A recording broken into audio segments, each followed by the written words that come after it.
Hello, my name is Sabrina Reed, and today I would like to share with y'all some of the basic groundwork exercises I like to do with my colts before ever getting in the saddle. So stay tuned and enjoy. Come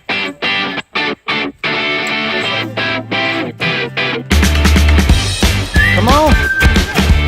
Come on!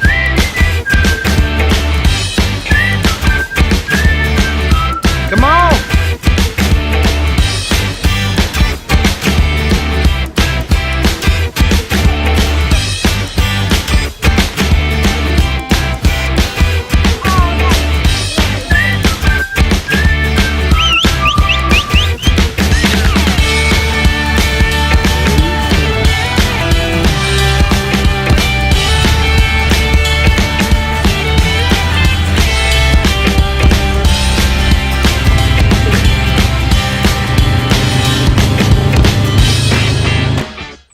Hi, and welcome back to my channel. Like I said before, I'm going to be talking about the basic groundwork exercises that I like to do with my colts before ever getting in the saddle.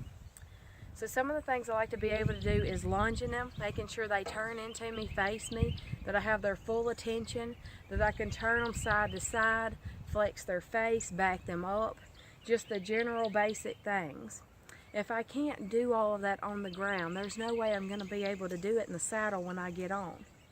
I try to prepare my horse as much as I can and teach him as much as I possibly can on the ground before getting in the saddle, because I want that first ride to go smooth and as positive as it possibly can be. If I just go to strapping stuff on my horse, I haven't prepared him, I haven't taught him how to turn, stop, back, how to trust me, the first ride isn't going to go that great. Then he's going to develop bad habits where he's afraid of me, he's afraid of the tack, the saddle. I want to have all of that clear, him understand it and not be afraid of it before getting on him. This colt does know how to lunge. He's done some groundwork, but not a lot. He was turned out for over a year when I was pregnant. And we've just gotten him back up and just started doing groundwork again, but we've not ever ridden him yet. So I want to document his first ride and everything just to show y'all what I like to do and the safest way possible to do it. So let's get started.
So as you can see, he has been taught how to lunge. He knows how to turn in. He faces me when he turns in and changes directions. When I'm wanting a horse to turn in and give me his face that hasn't been taught how to do it, a lot of horses want to turn into the fence because maybe they're afraid, they don't know how to lunge, they've never had it done. So what you're going to do is you're going to have your horse going around like I was doing. And when you're driving a horse lunging, you want to be at their hip point, your body facing their hip. When you want them to stop and turn in, you're going to step up to their shoulder point where your body's facing their shoulder. That will automatically stop your horse. Then if he turns in and faces you, walk away. Take the pressure away. because horses learn from the release of the pressure. If they don't turn into you when you ask them to, pick up their speed, make them go on, and then ask again until they turn and face you and walk away. Then eventually you'll have their attention and they'll know, okay, I turn in. They'll start watching you. Then you can start pointing and move in the opposite direction you want them to go across the pen, and they will change directions. It'll get smoother and smoother the more you do it. I also like to work my horses on a lunge line up close, and if I have one that doesn't want to turn in, to speed up the process, I will put them on a long line and lunge them on the line, and then just bump on the line to get them to move over and point. And then when I take them off the line and have them going around the whole pen, they understand what I want, and I think it speeds up the process a little bit. Some of the other things I like to be able to do, I want to be able to rub all over my colt. Of course you can on this one because he's super gentle. He's been handled since he hit the ground. But I want to be able to flex his face side to side, him give that nose. And he knows how to do this. He's not super great. He's not as soft as I want him yet. But he's getting there.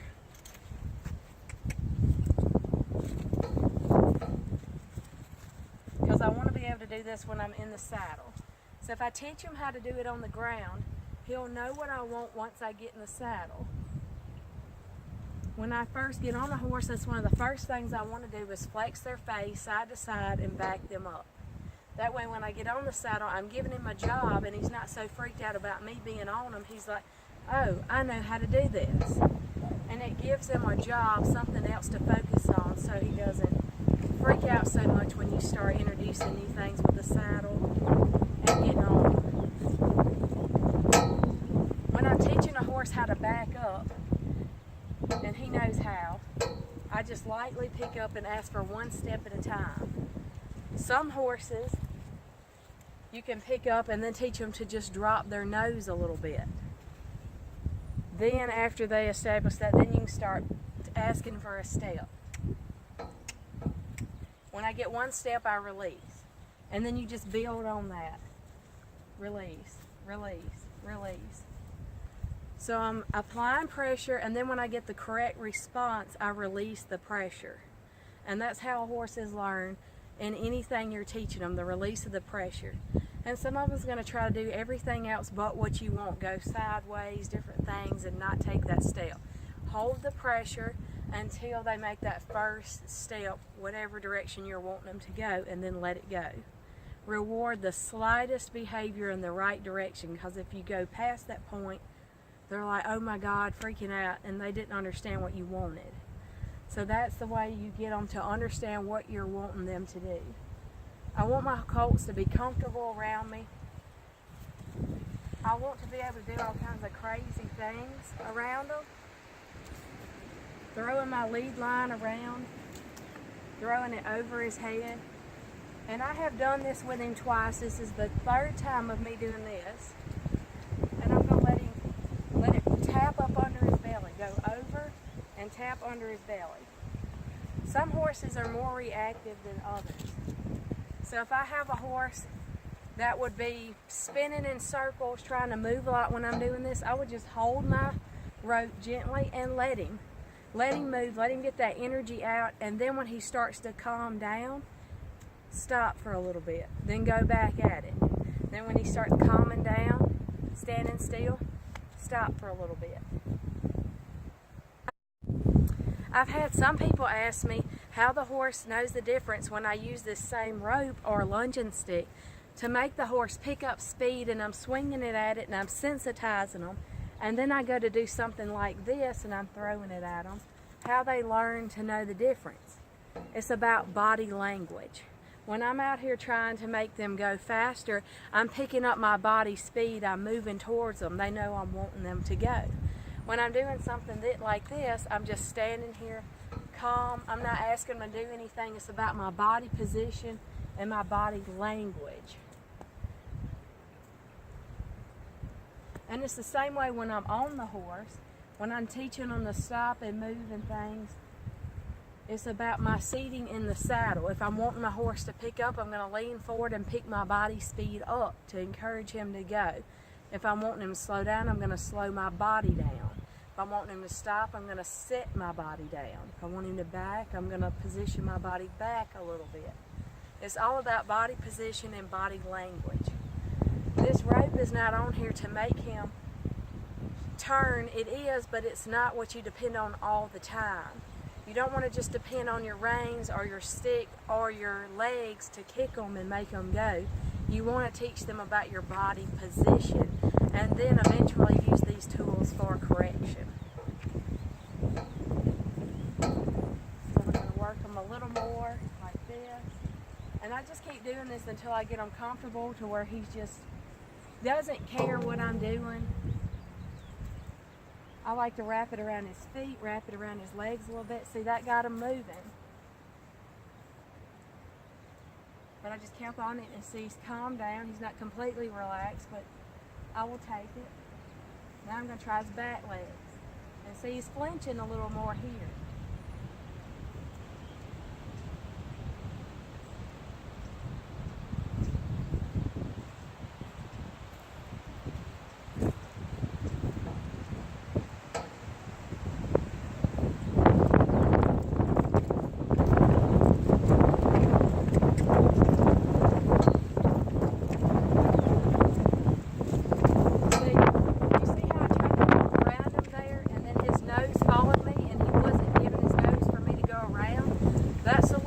Sign of disrespect, and I want to get that out of him. I'm sorry for all this wind out here.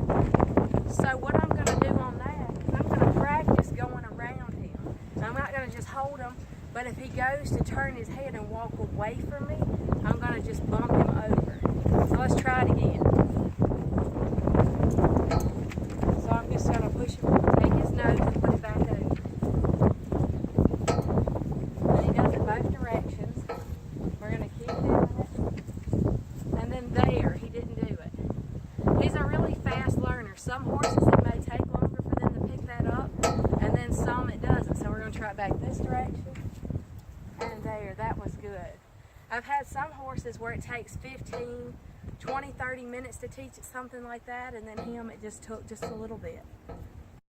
Some people start getting results, and I know this from like when I was younger as a kid working with some horses, and I would get excited. I'd see some results and I'm like, man, we're getting it, we're getting somewhere. And I just kept doing the same thing over and over and over to the point that I blew my horse up. He was frustrated. I'd done so much that he totally didn't understand what I wanted at all. I didn't reward that correct behavior.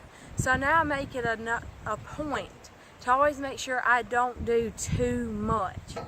I would rather do not enough than too much. Because if I overdo it with my horse and I get him to a good note and I just keep on and on and on, I did more damage than if I'd have just left him alone in the pasture. And it's always easier to train a horse that nobody's ever done anything with than one that someone has messed up. And I think most of the time horse problems are people problems, not actually horse problems. So I try to be careful how I communicate with my horse and just make sure he understands what I'm doing. Like when I started getting positive results and he did good for me going back and forth a good 3 times, that's enough. Let's take a break. And then we could go on and work on something else. But that's just a few little things that I like to do with my horses. And he's not to the point I want yet, but I'm going to keep documenting every day as we get better. I'm going to try to do a video a week, and so hopefully our next video will be some more advanced groundwork things I'd like to do. We might get a tarp and some obstacles in the mix, and then start saddling him up and eventually getting on him. So I hope this video was helpful.